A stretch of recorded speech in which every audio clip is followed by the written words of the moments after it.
Hello বন্ধুরা, তোমরা সকলে কেমন আছো? আশা করি তোমরা সকলে খুব খুব ভালো আছো।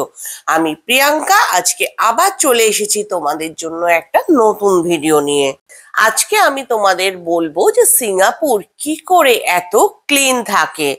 ইভেন আমাদের বাড়ির চারপাশও কিন্তু সব সময় ক্লিন থাকে। এখানে প্রত্যেকটা এইচডিবির প্রত্যেকটা ফ্লোরে থাকে দেখো এরকম একটা ডাস্টবিন। আর সেই ফ্লোরে যতগুলো ঘর থাকে তারা সবাই কিন্তু এই ডাস্টবিনেই ময়লা ফেলে দিয়ে যায়। আর এই ময়লাটা সোজা গিয়ে পড়ে একটা বড় ডাস্টবিনে, যেটা কিনা নিচে থাকে। আর প্রত্যেক দিন একটা নির্দিষ্ট টাইমে একটা ময়লা তোলার গাড়ি আসে, যেটা এসে এইভাবে বড় যে ডাস্টবিনটা নিচে থাকে সেখান থেকে সমস্ত ময়লা নিয়ে কিন্তু চলে যায়। এবং যার ফলে কিন্তু প্রত্যেক দিনের যে ময়লা প্রত্যেক দিন কি করা হয়, পরিষ্কার করা হয়।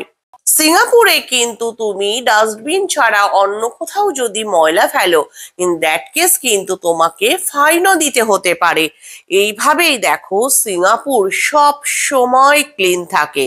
তবে হ্যাঁ, এই যে সার্ভিসটা আমাদের প্রোভাইড করা হয় তার জন্য কিন্তু মান্থলি একটা মিনিমাম পেমেন্ট আমাদের প্রত্যেকটা ঘরকেই করতে হয়।